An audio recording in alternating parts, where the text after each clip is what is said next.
My name is Sylvia Haynes. I'm 28 years old. And on Christmas Day, I watched 20 years of family hierarchy explode in 30 seconds. For most of my life, I was the afterthought in my own family. My parents could spend hours strategizing my brother Bernard's next venture and never once ask how my week went.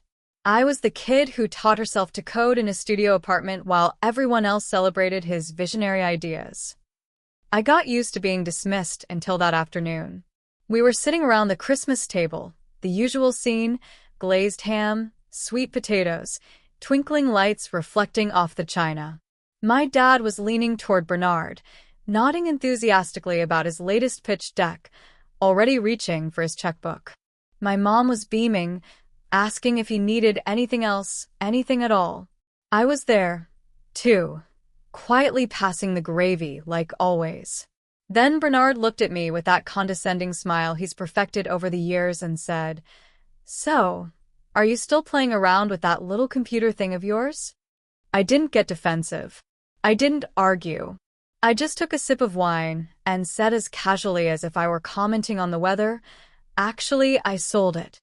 The conversation stuttered. Bernard chuckled under his breath. "That little side project? Sure. What did you get, like $5,000? He even made a dismissive hand gesture. I looked him directly in the eye and said, $180 million. His face froze mid-smirk. My dad choked on his wine. My mom's fork clattered against her plate, and she just stared at me like I'd spoken a foreign language.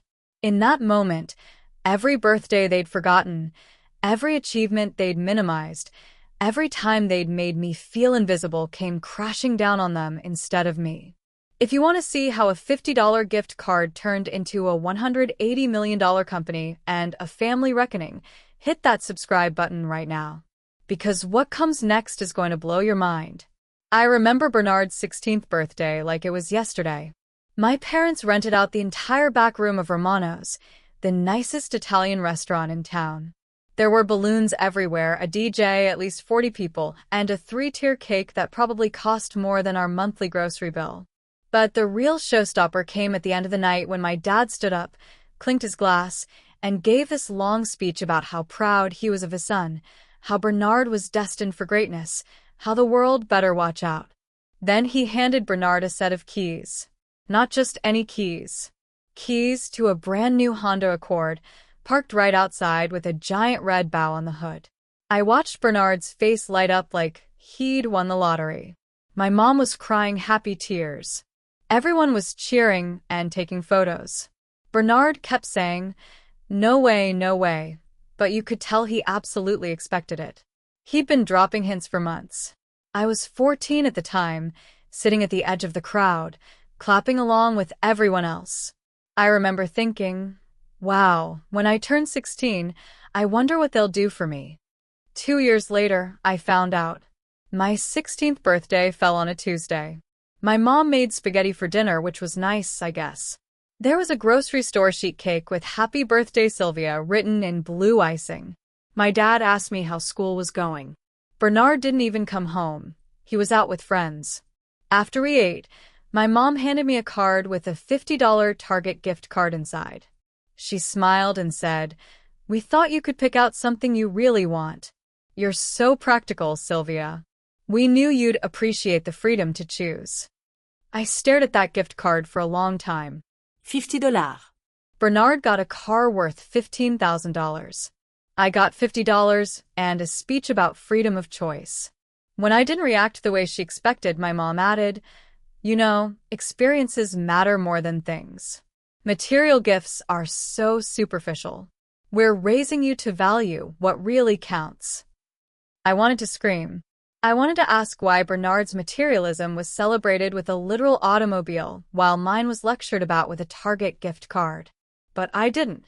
I just smiled, said thank you, and went to my room. That night, lying in bed, I made myself a promise. I would never ask them for anything ever again. Not money, not approval, not validation. If they couldn't see me, fine. I'd build something so undeniable they'd have no choice but to look. I spent that $50 on a used programming book from a thrift store. Best investment I ever made. Bernard got into State University the fall after his high school graduation. Not because his grades were stellar, they weren't, but because my parents hired an expensive college consultant who basically crafted his entire application for him. When the acceptance letter came, my mom cried again. Happy tears, of course. My dad immediately wrote a check for the first semester's tuition. $15,000, just like that. They drove him to campus in August with a car full of new everything.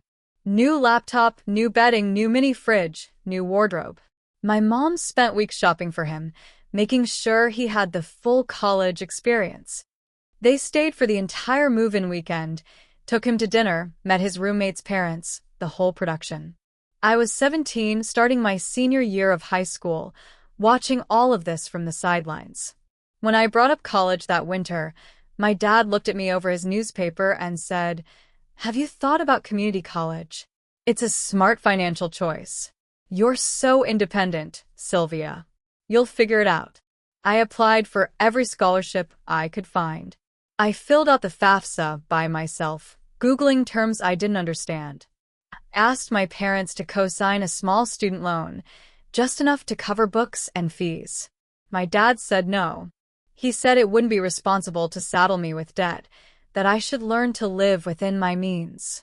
Bernard's student loans, which they co-signed without hesitation. Those were investments in his future. So I got a job. Night shift at a distribution warehouse, 11 p.m. to 7 a.m., 4 nights a week. I'd sleep until noon, go to my community college classes in the afternoon, come home, try to do homework, then head back to the warehouse. I wore steel-toed boots and loaded trucks until my back ached and my hands were covered in calluses. My parents never asked how I was managing. They were too busy sending Bernard care packages and wiring him extra money when he overspent his allowance.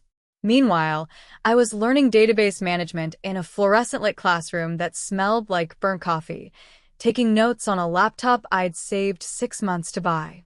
My professors were adjuncts who taught at 3 different schools just to make rent. Most of my classmates were older, working full-time jobs, raising kids, fighting for a better life.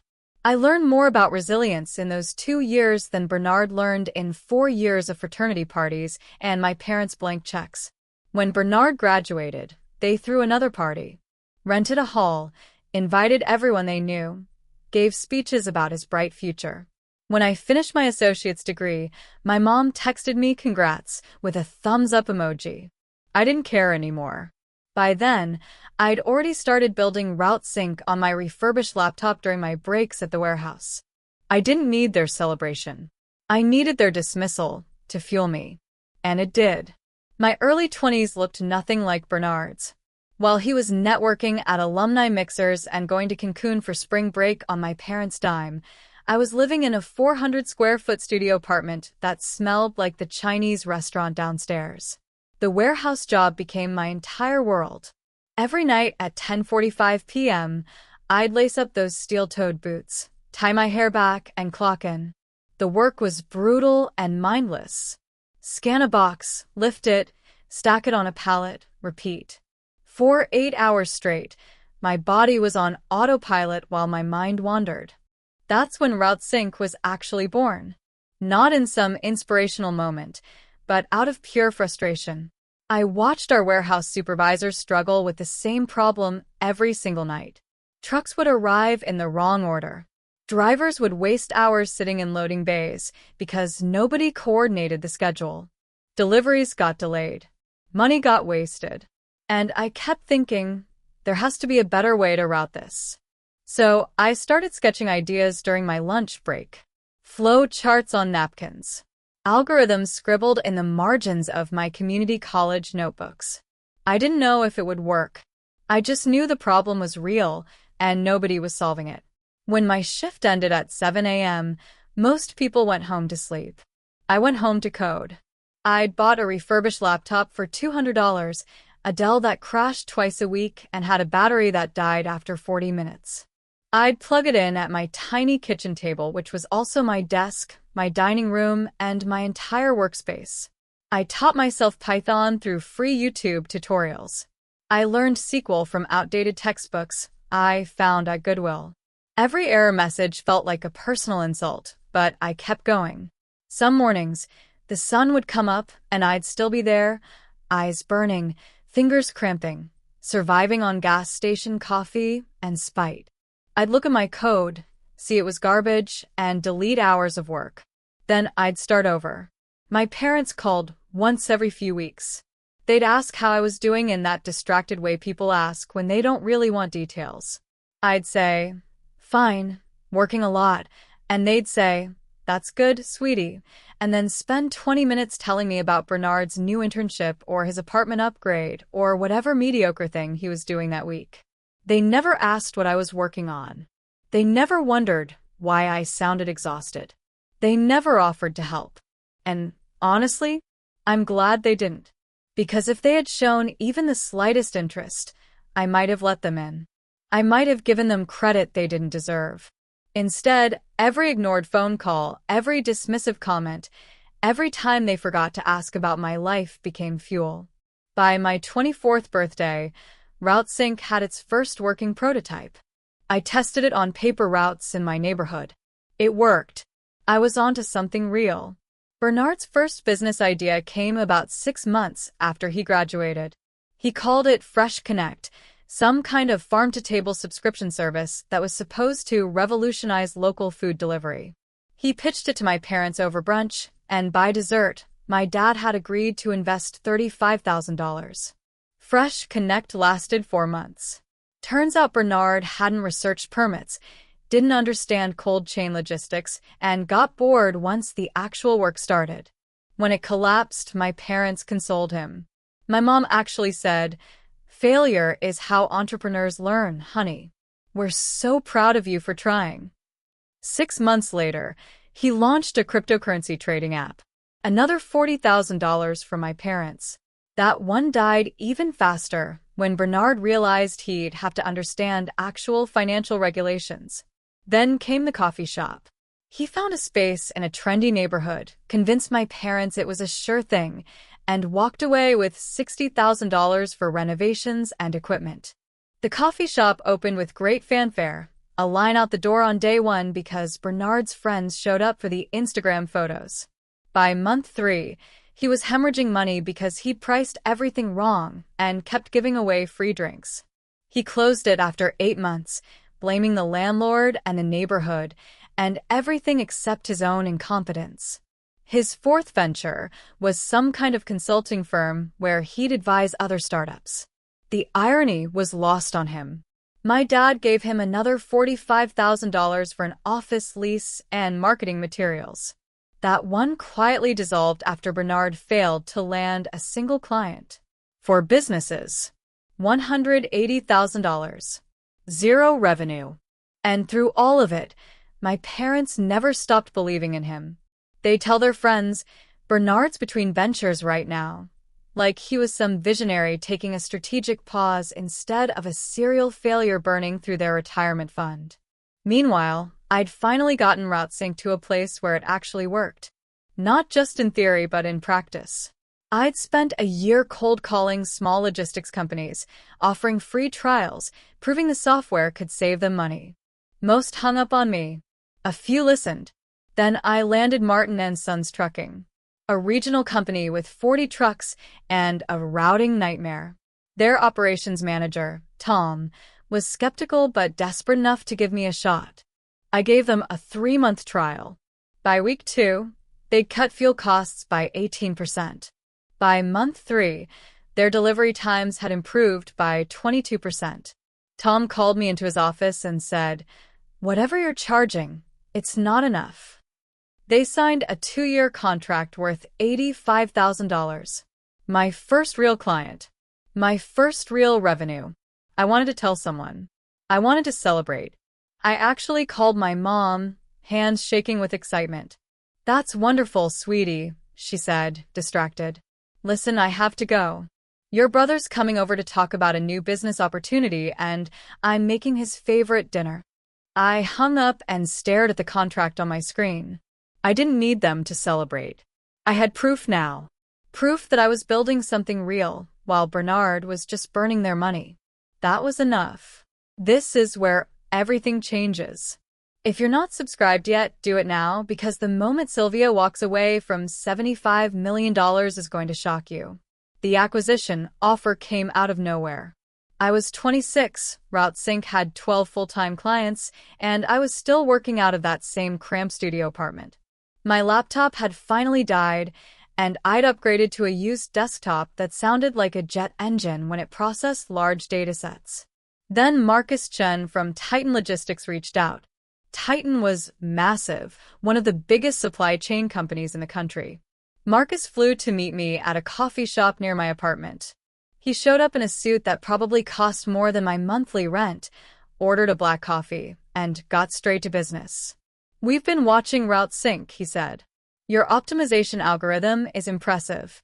We want to acquire you." My heart was racing. This was it. This was validation from someone who actually mattered in the industry. "We're prepared to offer $75 million, he continued, sliding a folder across the table. "Full acquisition, immediate payout, and we'd keep you on as a consultant for 2 years at $300,000 annually." I stared at the number. $75 million. I could pay off my student loans, buy my parents a house if I wanted to, never work another warehouse shift again. I could prove to everyone, especially my family, that I'd made it. I opened the folder and started reading. That's when my stomach dropped. Buried in the proposal was their actual plan. They wanted to strip out RouteSync's core feature, the one that prioritized driver wellness and reasonable scheduling.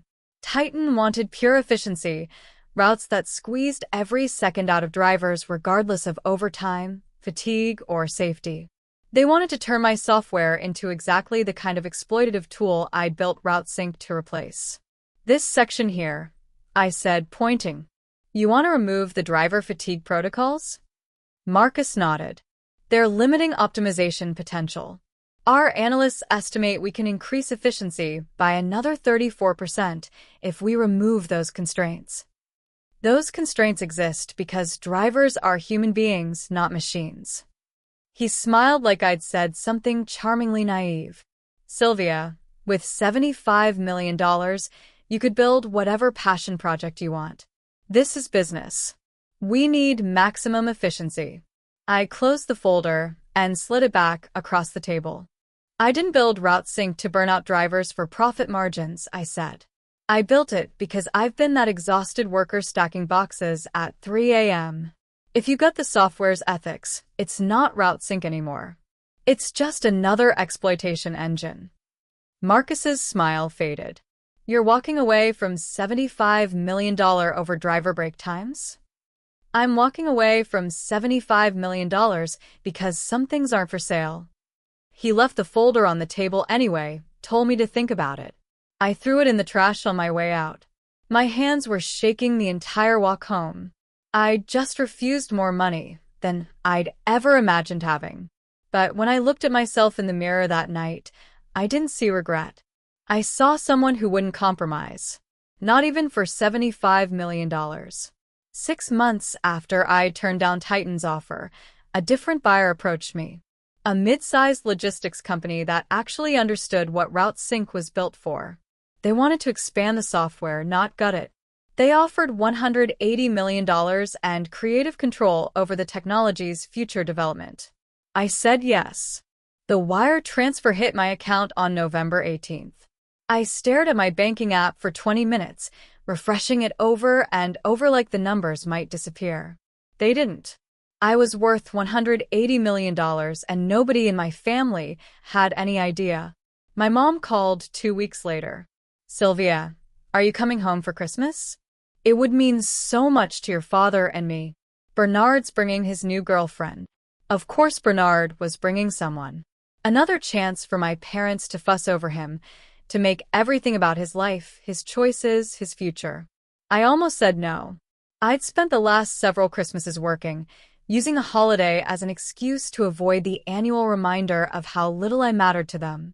But something shifted in me this time. Maybe it was the money in my account. Maybe it was finally having undeniable proof of my worth. Maybe I was just curious. I wanted to see if anything had changed. If they'd ask me real questions. If they'd show even a flicker of interest in my life now that I wasn't the struggling warehouse worker they could dismiss. So I booked the flight and decided to treat the whole thing like an experiment. A final test. I wouldn't volunteer information about the sale. I wouldn't drop hints or try to impress them. I'd just show up and see what happened naturally. If they asked about my work, really asked, I'd tell them. If they treated me the same way they always had, I'd have my answer about whether our relationship was salvageable. I packed light. One carry-on, the same winter coat I'd owned for 5 years. I didn't buy new clothes or try to look successful. I wanted to see if they could value me as I was, not because of what I wore or how I presented myself. The flight was turbulent. I spent most of it watching the clouds and wondering what I was even hoping for. An apology? Recognition? Some acknowledgement that they'd failed me for 28 years? When I landed and turned my phone off airplane mode, there were 3 texts. One from my mom asking what time I'd arrive. One from Bernard saying, "See you tomorrow, I guess." Nothing from my dad. I picked up my rental car and drove to their house in the suburb I'd grown up in. Everything looked exactly the same. Same wreaths on the doors. Same inflatable snowman in the Hendersons' yard next door. Same house where I'd felt invisible my entire childhood. I sat in the driveway for 5 minutes, engine running, watching the warm light from their windows. Then I grabbed my bag and walked inside to see if anything at all, had changed. Nothing had changed. I walked in carrying my overnight bag, and my mom gave me a distracted side hug while simultaneously checking something in the oven. "Oh, good, you're here. Can you set the table? Bernard and Ashley are running late." Not, "How was your flight?" or "We're so glad to see you." Just immediate delegation. My dad was in the living room watching football. He looked up, nodded, said, "Hey, kiddo," and went right back to the game. 20 seconds of acknowledgement after 6 months of not seeing me. I set the table like I was told. Bernard arrived an hour later with Ashley, a blonde woman in designer everything who looked vaguely uncomfortable. My parents warmed them. My mom hugged Bernard for a solid 30 seconds, gushing about how handsome he looked. My dad shook his hand like they were sealing a business deal. Ashley got the full interrogation. "Where are you from? What do you do? How did you meet our wonderful son?" I stood in the kitchen doorway, invisible as always. Dinner started the way it always did. My mom brought out the ham with great ceremony. My dad carved while telling some story about his golf game. Bernard dominated the conversation, talking about his newest idea, some app that would disrupt the freelance market. My parents hung on every word. "We really think this one has potential," my dad said, already reaching for the checkbook in his mind. "How much do you need to get started?" I pushed sweet potatoes around my plate and said nothing. This was the experiment. This was the test. And they were failing spectacularly. Then Bernard turned to me, that familiar smirk playing at his lips. "So, Sylvia, are you still playing around with that little computer thing of yours?" The table went quiet for half a second, waiting for my usual deflection. Ashley looked between us, sensing the dynamic. I took a sip of wine, swallowed, set the glass down gently. "Actually, I sold it." Bernard laughed, this condescending chuckle he's perfected over the years. "That little side project?" "Sure." "What did you get, like 5 grand? He made a dismissive gesture with his hand, performing for Ashley and our parents. I looked directly at him, then at my dad, then at my mom. $180 million. The room went completely still. Bernard's face froze mid-smirk, his fork suspended halfway to his mouth. My dad choked on his wine, coughing into his napkin. My mom's fork clattered against her plate, the sound impossibly loud in the silence. "What?" my mom whispered. I pulled out my phone, opened my banking app, and slid it across the table. The number was right there. Clear. Undeniable. Real. My dad stared at the screen like it was in a foreign language. Bernard's face had gone completely white. Ashley's eyes were wide, looking at me like she was seeing me for the first time. $180 million, I repeated, my voice steady. I sold RouteSync in November. The wire transferred 2 weeks ago. My mom's hand was shaking. Sylvia, we had no idea you were. You never asked. The letter arrived 3 weeks after Christmas. My parents didn't call, didn't text, didn't try to have an actual conversation. They sent their lawyer. I was back in my apartment, finally looking at new places now that I could actually afford rent above $800 a month when the certified mail arrived. Official letterhead. Patterson and Associates, attorneys at law. My hands shook as I opened it. The letter was professionally cold, dressed up in legal language, but the message was clear. My parents believed they were entitled to a portion of my success. They'd invested in my upbringing, provided food and shelter, and therefore deserved reasonable compensation for their role in my achievements. The specific demand made me laugh out loud. They wanted $5 million. Not as a gift, as an obligation. But it got worse. The letter also stated that Bernard's newest venture required capital, and as his sister who had benefited from the same family support system, I had a moral and familial duty to invest $2 million in his business. I read it 3 times, each time feeling a different emotion. First shock, then rage, then something colder, clearer.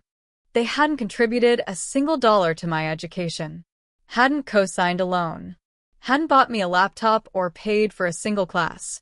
They'd given me a $50 Target gift card for my 16th birthday while buying Bernard a car.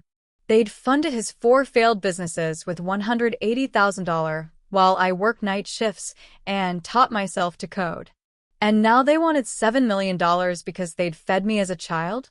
Because they'd done the legal minimum required of parents? I called a lawyer that afternoon.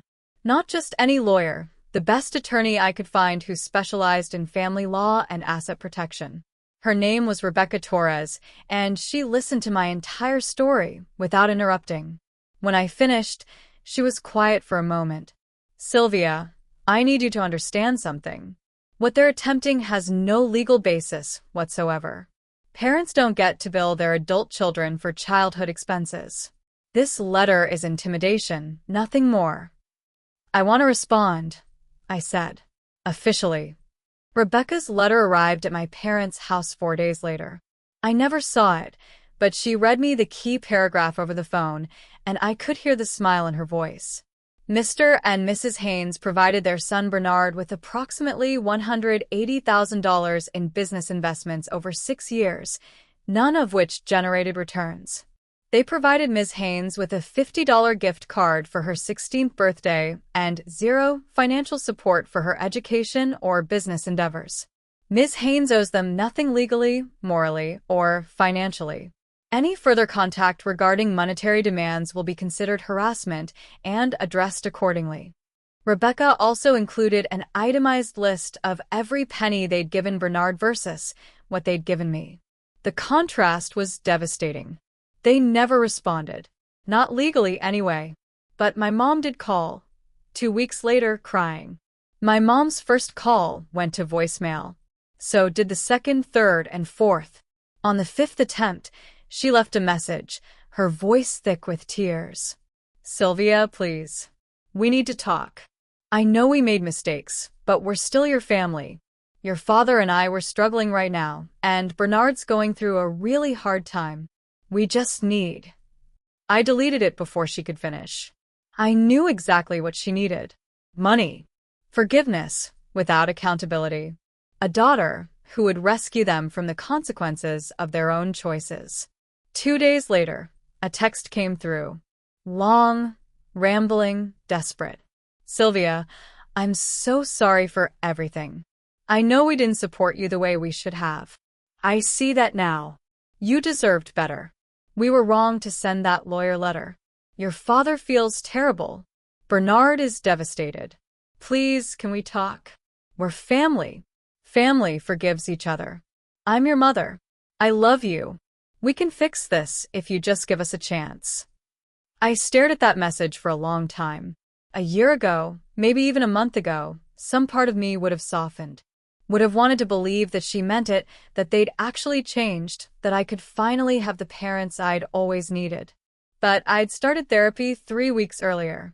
My therapist, Dr. Patel, had asked me a question in our last session that kept echoing in my mind. Sylvia, if a stranger had treated you the way your family has treated you your entire life, would you keep them in your life? The answer was immediate, obvious. No. So, why was I supposed to accept it from the people who were supposed to protect me? I typed and deleted 5 different responses. Finally, I settled on the truth. Mom, I appreciate the apology, but I need you to understand something. This isn't about the lawyer letter. This is about 28 years of being invisible. You don't get to see me now that I have money. You had countless chances to see me when I had nothing. I'm not interested in fixing this. I'm interested in healing from this.